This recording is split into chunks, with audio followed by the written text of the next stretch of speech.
IPL जिसका हर एक Indian दीवाना है, इंडियन प्रीमियर लीग, कहीं लोग इसे इंडियन पैसा लीग भी कहते हैं। क्या आपने कभी सोचा है कि इतनी बड़ी बड़ी सेलिब्रिटीज, इतने बड़े बड़े बिजनेसमैन, मुकेश अंबानी, शाहरुख खान, प्रीति जिंटा, जूही चावला, ये बड़े बड़े बिजनेसमैन लीडर्स ये क्यों इनमें इन्वेस्ट करते हैं? कैसे आईपीएल की टीमें पैसा कमाती हैं? क्यों वो अपना मनी, अपना सब कुछ उसमें इन्वेस्ट करते हैं? कैसे आईपीएल इतना बड़ा बना और आने वाला फ्यूचर आईपीएल का क्या होने वाला है?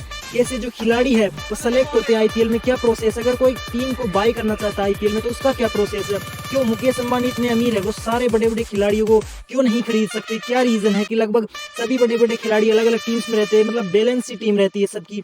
इन सब के पीछे का क्या राज है, मैं सब कुछ इस वीडियो में बताने वाला हूँ। वीडियो को एंड तक देखिए। आपको सबने आईपीएल देखा होगा, लेकिन बहुत कम लोग जानते होंगे कि उनका बिजनेस मॉडल क्या है आईपीएल का। एक्चुअली जो प्राइज होता है, प्राइज मनी होता है, जो वो जीतते हैं, जो 20 करोड़ रुपए उनको मिलते हैं, उनका सबसे लास्ट पॉइंट होता है। उनकी जो बिजनेस मॉडल में सबसे लास्ट पॉइंट उनका प्राइज मनी होता है, उसके भरोसे बिल्कुल भी नहीं रहते हैं। तो क्या उनके तरीके हैं जिनसे वो अपना बिजनेस कमाते हैं? उससे पहले हम समझेंगे कैसे आईपीएल बना और कैसे टीमों का सिलेक्शन होता है, कैसे टीमें बनाई जाती है। तो सबसे पहले शुरुआत से शुरू करते हैं। ललित मोदी जिन्होंने हमारे देश में आईपीएल को शुरू किया, उन्होंने देखा कि दुनिया भर में दूसरी लीगें हो रही है, बास्केटबॉल, फुटबॉल की, इन सभी की लीगें हो रही हैं। तो 2007 में जब हमारा देश वर्ल्ड कप जीता था, T20 world cup, Yuvraj Singh ने 6 बॉल पर 6 छक्के मारे, तो इंडिया में T20 फॉर्मेट का क्रेज चल रहा था। इसी का एडवांटेज लेकर इन्होंने 2008 में पहली बार आईपीएल को इंट्रोड्यूस कराया और उसके बाद कभी भी पीछे मुड़कर नहीं देखा। और जिस आईपीएल में शुरुआत में 8 टीमें थी। आईपीएल का शुरुआती जो सीजन था वो राजस्थान रॉयल्स ने जीता था। इसके बाद कई टीमें चेंज भी हो गई, जैसे डेक्कन चार्जर्स और सनराइजर्स हैदराबाद हो गई बाद में। तो आईपीएल का जो वैल्यूएशन बताया जाता है 2019 के अनुसार, तो आईपीएल का वैल्यूएशन 47,500 करोड़ रुपए का बताया जाता है। और आईपीएल में 2015 के आईपीएल में 1150 करोड़ रुपए इंडियन जीडीपी को कंट्रीब्यूट हुए थे। इतना बड़ा आईपीएल का फ्यूचर है, दुनिया की सबसे बड़ी क्रिकेट लीग आईपीएल। सब जानेंगे हम किस तरह इसमें खिलाड़ी सेलेक्ट होते हैं, किस तरह आप टीम बाय कर सकते हैं। जैसा कि अभी 2022 में 2 नई टीम्स बनी थी, लखनऊ सुपर जायंट्स और गुजरात टाइटंस। तो इनके लिए बीसीसीआई ने क्या प्रोसेस दिया है कि कैसे आप उन्हें खरीद सकते हैं और कौन इनके मालिक है।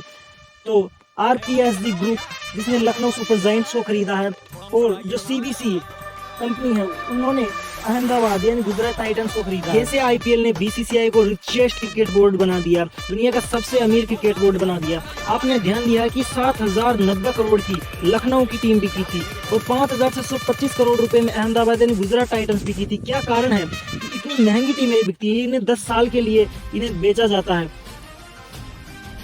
बीसीसीआई जो ये फ्रेंचाइजी अपनी लॉन्च करती है, जैसे कि ये टीमें हैं जो इनकी बीसीसीआई की फ्रेंचाइजी है। आईपीएल में जो इन टीमों में सेलेक्ट होते हैं उनमें 3 टाइप के खिलाड़ी होते हैं, कैप्ड, अनकैप्ड, और जो इंटरनेशनल खिलाड़ी है उनमें भी कैप्ड, अनकैप्ड होते हैं, यानी वो भी इंटरनेशनल लेवल पे खेले होते हुए या नहीं खेले होते हैं। कैप्ड वो होते हैं जो इंडिया के लिए मैच खेले हुए होते हैं, चाहे वो एक भी मैच खेले हुए हो। और अनकैप्ड प्लेयर वो होते हैं जो रणजी ट्रॉफीज यानी स्टेट लेवल की इन चीज़ों में खेले हुए होते हैं, जैसा कि कृष्णप्पा गौतम हो गए, राहुल त्रिपाठी हो गए, ये सभी अनकैप्ड प्लेयर थे। अनकैप्ड प्लेयर अभी भी है, अगर आने वाले समय में जब आप वीडियो देख रहे होंगे तब ये कैप्ड प्लेयर हो जाए तो उसकी बात अलग है, लेकिन ये अभी तक अनकैप्ड प्लेयर है। और जो इंटरनेशनल खिलाड़ीज है, 18 से 25 लोगों का आप स्क्वाड बना सकते हैं, जिसमें 8 ओवरसीज खिलाड़ी हो सकते हैं, यानी ज़्यादा से ज़्यादा। और आपकी जो प्लेइंग 11 है उसमें सिर्फ 4 ओवरसीज खिलाड़ियों के साथ आप खेल सकते हो। आपका पर्स जिससे आप खिलाड़ियों को बाई कर सकते हैं, वो मैक्सिमम उसका अमाउंट 90 करोड़ रुपये हो सकता है। इसी कारण कोई भी चाहे कितना भी अमीर इंसान हो, सारे बड़े खिलाड़ी को नहीं खरीद सकता। अगर सारे बड़े खिलाड़ी, best bowler, best allrounders, batsman सारे अगर एक ही टीम में आ जाएंगे तो कोई कंपटीशन नहीं बचेगा, कोई इंटरेस्ट नहीं बचेगा। इन्हीं पैसे को यूज कर उन्हें अपनी अच्छी टीम तैयार करनी होती है। आईपीएल की जो टीम्स है उनका सारा खर्चा, फ्लाइंग टिकट्स का, उनके रहने का, होटल्स का, सब कुछ उनका जो खर्चा होता है वो आईपीएल के टीम ओनर्स को उठाना पड़ता है। तो इतना खर्चा उठाने के बाद वो कैसे पैसे कमाते हैं, इन सब को हम जानेंगे।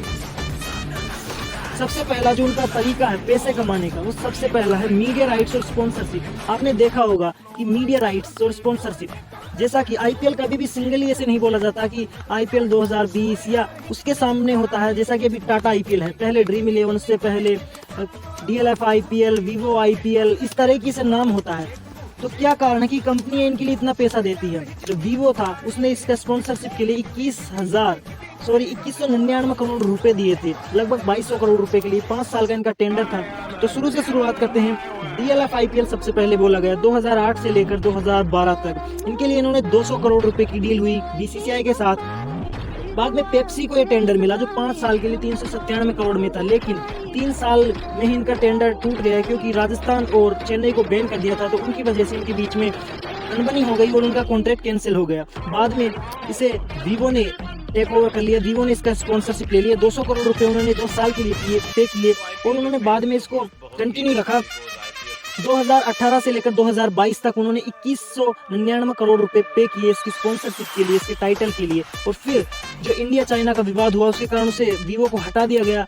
ड्रीम 11 IPL उन्होंने उसका स्पॉन्सरशिप ले लिया ड्रीम 11 ने, फिर वापस उसके लिए उन्होंने 222 करोड़ रुपए पे किए, फिर वापस वीवो को उसका टाइटल मिला, लेकिन अभी फिर टाटा के पास उसका टाइटल आ गया है 2 साल के लिए, तो टाटा 670 करोड़ रुपए उनको पे कर रहे हैं 2 साल के लिए, यानी 335 करोड़ रुपए ईच ईयर। तो सबसे ज्यादा जो इनका जो अर्निंग का सोर्स होता है 60 से 70% वो इन्हीं के द्वारा मीडिया राइट्स, जैसा कि जो टीवी चैनल है जिनके पास इनके परमिशन होते हैं वही इन्हें दिखा सकते हैं। जैसे शुरुआत में 10 साल के लिए सोनी के पास इनकी परमिशन थे 2008 से 2017 तक, उसके बाद उसके लिए सोनी ने 8,200 करोड़ रुपए दिए थे, इन्हीं के पास परमिशन होती है वही इन्हें दिखा सकते हैं। फिर जो स्टार इंडिया थी उनके पास इसकी परमिशन थी, उन्होंने इसके लीगली अथॉरिटी ली थी। 16,347 करोड़ रुपए उन्होंने 5 साल के लिए पे किए थे। आप देख सकते हैं लगभग दुगना अमाउंट है, दुगने से भी थोड़ा सा ज्यादा, और जो टाइम है वो आधा है। 5 साल के लिए उन्होंने 10 साल के लिए दिए थे। और जब BCCI अपना जो आंकड़ा आंक रही है कि आने वाले समय में 2023 में जो अब वो देंगे जिनको मीडिया की अथॉरिटीज कि कौन हमारे IPL को दिखा सकता है, तो उसके लिए वो 32,000 करोड़ से प्लस अपना वैल्यूएशन आंक रहे हैं कि इस वैल्यू पर हम इन्हें प्रोवाइड करेंगे, अपनी जो अथॉरिटी है IPL को दिखाने की वो सेल करेंगे। BCCI इसमें से 50-50% करता है, 50% अपने पास रखता है और 50% टीम्स को देता है, जो इनकी एक मेन अर्निंग सोर्स है टीम का। दूसरा है वो स्पॉन्सर्स है। आपने देखा होगा कि जो IPL की जो भी टीमें होती हैं उनके जो टी-शर्ट होती है, जो पजामे होते हैं, जो उनके बैट होते हैं, उन पे स्टिकर लगे होते हैं, जो स्टिकर उनके सामने लगे हुए थे। अभी चेन्नई के में मिंत्रा का, RCB के में मुथुट का, मुंबई के में स्लाइस जो कार्ड होता है, बैट पे आपने देखे होंगे लोगों के स्टिकर लगे होते हैं। सभी चीज़ों का इनका जो आपका सीएट टायर जो टाइम आउट होता है वहाँ पे सीएट लिखा होता है टायर का, पेटीएम आपके एम्पायर के जर्सी पर लिखा होता है, और जो बाउंड्रीज पर जो वो होते हैं वहाँ पर अलग अलग कंपनियों की जो एडवर्टाइजमेंट रहते हैं, हर एक चीज़ का पैसा इनको दिया जाता है, जिससे कि IPL टीम और BCCI दोनों कमाई करती है। तीसरा इनका सोर्स है कि कई बार ये जब ऑनलाइन अपने टी-शर्ट्स बेचते हैं, बेड्स, किट्स, इन चीज़ों को बेचते हैं जिससे इनका अर्निंग होता है। चौथा जो है ये भी एक इम्पोर्टेंट सोर्स है टिकट्स के द्वारा। अब आप सोचते होंगे ये तो सबसे ज़रूरी होता होगा, टिकट से इनकम आई होती है, लेकिन इनका टिकट से जो होम टीम होता है, होम ग्राउंड होता है, जैसा कि मान लीजिए मुंबई का है या चेन्नई का है, मुंबई का वानखेड़े स्टेडियम मान लीजिए, तो वहाँ पर उनके पास जितने टिकट्स बेचते हैं वो प्राइस डिसाइड करते हैं कितने प्राइस पर टिकट बेचना है, तो 80% पैसा वो अपने पास रखते हैं, 20% वो BCCI को देते हैं। ये भी इनका एक अर्निंग का सोर्स है। पांचवा जो है ये ब्रांड वैल्यू, यानी ब्रांड वैल्यू आप समझिए मुंबई इंडियंस की ब्रांड वैल्यू सबसे ज़्यादा बताई जाती है, फिर चेन्नई सुपर किंग्स, ये लगभग बराबर से हैं। RCB, मतलब जिनमें बड़े बड़े जो खिलाड़ी होते हैं जिनकी फैन फॉलोइंग ज़्यादा होते हैं। आप सोचिए कि अगर कोई एडवर्टाइजर है वो अगर मुंबई इंडियंस को या चेन्नई सुपर किंग्स को जितना पैसा एडवर्टाइजमेंट का देगा, क्या उतना ही राजस्थान को या हैदराबाद को या पंजाब को देगा? नहीं, क्योंकि उनकी फैन फॉलोइंग कम है, उनकी ज़्यादा है। तो ये ब्रांड वैल्यू क्रिएट कैसे होती है? ब्रांड वैल्यू जो टीमें ज़्यादा जीतती हैं उनकी ब्रांड वैल्यू ऑटोमेटिक बढ़ती जाती है। जिनमें बड़े बड़े खिलाड़ी होते हैं, जैसा कि चेन्नई और मुंबई की ब्रांड वैल्यू सबसे ज़्यादा है, क्योंकि वो 5 बार की मुंबई टाइटल विनर है, 4 बार की चेन्नई टाइटल विनर है। तो इन्हीं वजह से इनकी इनकम होती है, जितना ज़्यादा इनको एडवर्टाइजर पैसा देते हैं उनकी ब्रांड वैल्यू बढ़ती है। इसलिए वो चाहते हैं कि हमारी टीम आगे तक जाए, बल्कि उनका इंटरेस्ट नहीं होता कि वो प्राइस जीते, लेकिन आगे तक जाएंगे तो उनका ब्रांड वैल्यू बढ़ेगा कि ये टीम अच्छी है, तो एडवर्टाइजर उन पर ज़्यादा इन्वेस्ट करेंगे और उनको जो प्राइज़ है वो मिलने का चांस भी है। प्राइज़ का मैं आपको पॉइंट बताऊँगा, सबसे आखिरी है।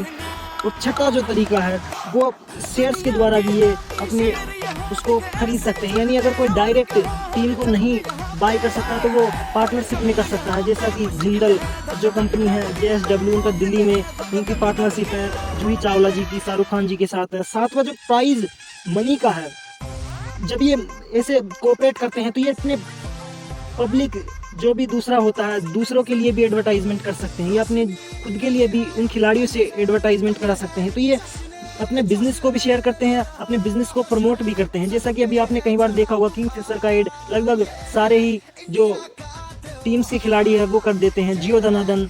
इसी तरह वो शेयरिंग कर भी अपना अर्निंग कर लेते हैं। सातवां और सबसे आखिरी पॉइंट है प्राइज मनी। आप ये सबसे आखिरी पॉइंट है, 50 करोड़ का इनका प्राइज मनी होता है, जिसमें से 20 करोड़ जो फाइनल विनर होता है उसको मिलता है, 12.5 करोड़ जो फाइनल में जो हार जाता है उसको मिलता है, और जो तीसरे और चौथे नंबर पर रहता है उन्हें 8.75 करोड़ रुपए मिलते हैं। तो ये सबसे आखिरी सोर्स है इनकी कमाई का। तो आपने देखा होगा कहीं और भी कमाई है कि कैसे पूरा इकोसिस्टम चलता है, कैसे एडवर्टाइजमेंट हमारी आंखों को बेचा जाता है, कैसे हमें पता नहीं होता हर चीज़ का। जैसे हॉट स्टार है वो स्टार स्पोर्ट का ही है। ये सभी बहुत बड़ा इकोसिस्टम है, बहुत बाहर के देशों में इन्हें देखा जाता है, उनके मीडिया राइट्स पे बेचते हैं। पूरी दुनिया में कई जगह पर आईपीएल को देखा जाता है। तो ये बहुत ही बड़ा इकोसिस्टम है। इस तरह से आईपीएल की टीम्स और इनके ओनर्स पैसा कमाते हैं। तो आपको समझ आ गया होगा कि कैसे इनकी कमाई होती है, कैसे इनके अर्निंग सोर्स है। तो हमारे वीडियो को लाइक ज़रूर करें। ऐसे बिजनेस के वीडियोस सीखने के लिए, बिजनेस मॉडल के, बिजनेस केस स्टडीज़ के वीडियोस के देखने के लिए हमारे चैनल को सब्सक्राइब करें। 5 सेकंड का समय निकाल कर लाइक ज़रूर कर दे अगर आपको वीडियो अच्छा लगा हो तो, क्योंकि हमें भी रिसर्च करने में समय जाता है, एडिटिंग करने में समय जाता है, वीडियोज़ अपलोड करने में समय जाता है। तो प्लीज़ लाइक कर दे अगर आपको अच्छा लगा हो तो। बुरा लगा हो तो प्लीज़ अनलाइक करें। कमेंट सेक्शन में बताएं कि आपकी फेवरेट टीम कौन सी है, कौन सी आपकी फेवरेट टीम है। जय हिंद, जय भारत। मिलते हैं अगले वीडियो में। धन्यवाद।